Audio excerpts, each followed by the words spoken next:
At this, Rama was amused and remarked, "Ah, is this one way in which the fruits of my penance and sacrifices are to be realized? Achieve the grace of Rakshasas, gain domestic bliss through your company and all the conquests thereof?" She noted his smile, but missed the irony and was about to say something else when she noticed that there was another woman in the picture. Sita had just emerged from the cottage. At the sight of her, Kamaveli looked stunned. She scrutinized the vision inch by inch and was filled with the profoundest admiration as well as despair. If that beautiful creature was the occupant of the cottage, there was no hope for her. She demanded bluntly, "Who is this?" Sita's radiance seemed to precede her actual arrival. Kamaveli had first noticed the light and had only then seen Sita engulfed in that effulgence. Her jaw fell at this spectacle.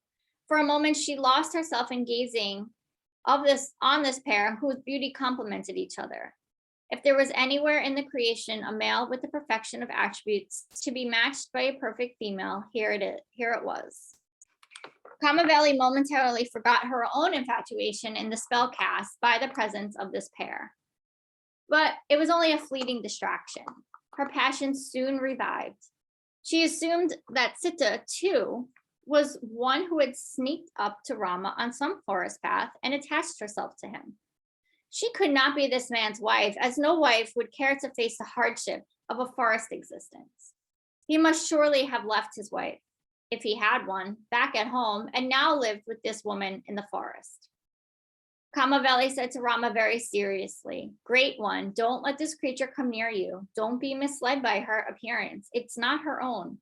She has assumed it through black art. Actually, she is a Rakshasa woman. Drive her off before she does you any harm. The forest is full of such deceivers." She might well have been confessing this of herself, her own normal appearance being that of a demon with wild matted hair, flame-colored fang like teeth, enormous stature, and a belly swollen with the meat and blood of animals she had gorged on in never-ending gluttony. Her name was Sorpanaka. Her brother Ravana had assigned this Dadaka forest as her own domain, leaving her free to live here as she pleased, assisted by a number of ruthless demons led by Kara, the fiercest devil ever conceived. Here she held her court and ravaged the forests. In the course of her wanderings, she saw Rama and fell in love and decided to seduce him by every art in her power. As a first step, through certain incantations, she transformed herself into a comely maiden. Now, when she warned Rama of Sita's true nature as she imagined it, he began to laugh and remarked, "Ah, how true. No one can deceive you, being yourself so transparent. Your piercing perception is truly admirable. Nothing can escape your eyes. Look well now at the sorceress at my side, so she may realize who she is." Taking him at his word, Sorpanaka glared at Sita fiercely and shouted, "Get out! Who are you? You have no business to disturb us when I am engaged in a private talk with my lover. Be gone." In her anger, her real tone and personality came through unconcealed. At the sight of it, Sita shook with fright and ran to Rama's arms and clung to him. This further enraged Sorpanaka, who moved toward her with a menacing gesture. Rama felt it was time to end her visit. Even a moment of jesting with an Asura is likely to lead to incalculable evil consequences. So he said, "Do nothing that will bring on retribution and suffering. Please be gone before my brother Lakshmana notices you. He will be angry. Please go away quickly before he comes. All the gods in heaven, Brahma, Vishnu, and Shiva, Indra and the god of love, Manmatha himself, seek me and pray for my favors and attention. I'm unattainable and rare, as they all know. When this is the case, how can you talk so contemptuously to me and go on desiring and trusting this treacherous sorceress at your side? Explain your inconsiderate and thoughtless attitude." Rama felt that any further conversation with her would prove useless. Obstinate and unmoving, she built her edifice of falsehoods higher and higher. So he turned and, holding Sita close to him, walked back calmly and gracefully into his ashram.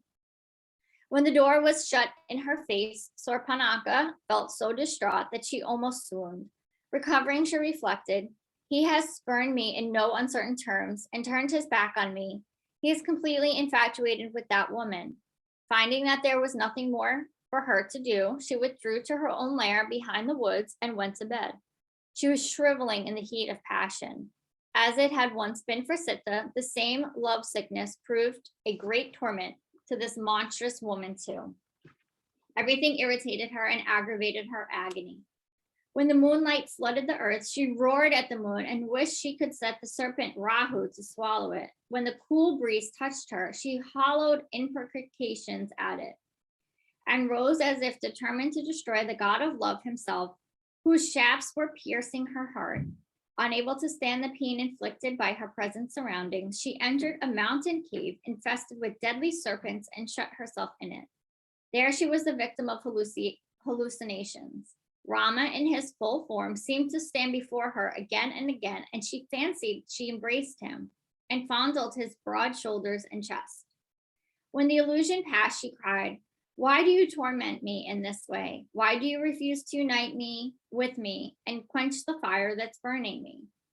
After the turmoil of the night, sheer exhaustion found her calmer when morning came. She decided on her strategy. If I cannot attain him, I will not live anymore, but I'll make one more attempt. He does not care for me because of the spell cast by that woman. If I remove her from his side and put her away, then he will naturally take me. This gave her a fresh energy. Daylight in some measure lessened the pangs of love, and she came out of her cave. She went along to Pachveti and prowled around looking for a chance. She saw Rama, came out of his hut, and proceeded toward the banks of the Godavari for his morning bath and prayers. Now is the time, she said to herself. If I miss it, I'll lose him forever. It's a matter of life and death for me. After all, when he finds her gone, he'll begin to accept me. Though the sight of Rama had sent a tremor through her body, she restrained herself from falling at his feet and confessing her love. She watched him go, and presently Sita emerged from the hut to gather flowers. This chance is not to be missed, Sorpanaka told herself. Every decision seemed to her a valuable step in her pursuit of Rama. She began to stalk behind Sita cunningly like an animal following its prey. She would pounce and grab and put her away, and when Rama came back, he'd find her in Sita's place. Excellent plan as far as the idea went, but she did not reckon that there would be another outcome to it. In her concentration on the beloved image of Rama and on the movements of Sita, she'd failed to notice that she was being watched. Lakshmana had posted himself, as normally he did, on an eminence shaded with trees and was watching in all directions. When he saw Sorpanaka near the hut, he became alert. When he found her stalking Sita, he sprang down on her. She had just laid hands on Sita when he found herself grabbed, held by her hair and kicked in the stomach. "Oh, a woman," Lakshmana muttered and decided to spare her life. Instead of taking out his arrow, he pulled out his sword and chopped off her nose, ears, and breasts. When his anger subsided, he let her go. When Rama returned from the river, she was mutilated and bloody and screaming her life out. Lamenting to the skies, she called upon her powerful brothers, reciting their valor in all the worlds, repeating again and again how impossible that their sister of such eminent personages should have to suffer this mutilation and humiliation in the hands of two ordinary human beings, dressed as aesthetics, but carrying arms and attacking people treacherously. To think that human creatures, which served as food for her poor relations, should have dared to do this to Ravana's sister. Rama did not ask, "What has happened?" but, "Who are you in such a bloody state? Where do you come from?" She replied, "Don't you know me? Why do you pretend? We met last evening and you were so attentive to me." "Ah," she cried, her infatuation reviving. Rama understood. "You are the same one, are you?" he asked. He made no other comment. She replied, amidst her agony, "You don't find me beautiful? No wonder. If one's nose and ears and breast are lopped off, will not one's beauty suffer?" Rama turned to Lakshmana and asked, "What did she do?" Lakshmana answered, with fire in her eyes, "She was about to fall on Janaki, and I prevented it." Sarpanaka now explained, "Now, naturally, it's just and right that I hate anyone who has deprived me of my beloved's company." In her mind, she had treated Rama as her own property. Would it not inflame a woman's heart to see her beloved taken away?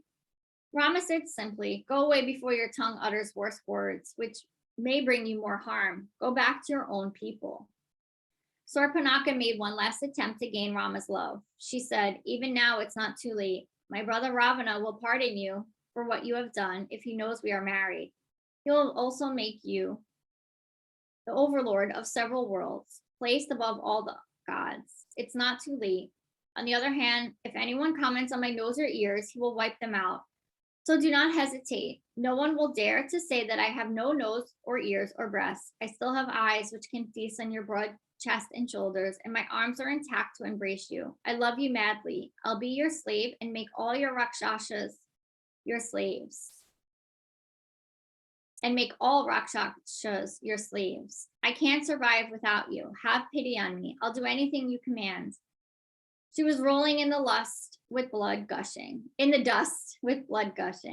but nothing lessened her ardor. She continued, "My kinsmen are ruthless and will be reckless when they find that I have been injured like this. They will destroy blindly everything, including you. They will wipe out mankind. But if you take me, I can intercede on your behalf, and they will spare you and all your people. You'll be the cause of either the destruction of mankind or its survival." I'll pause here.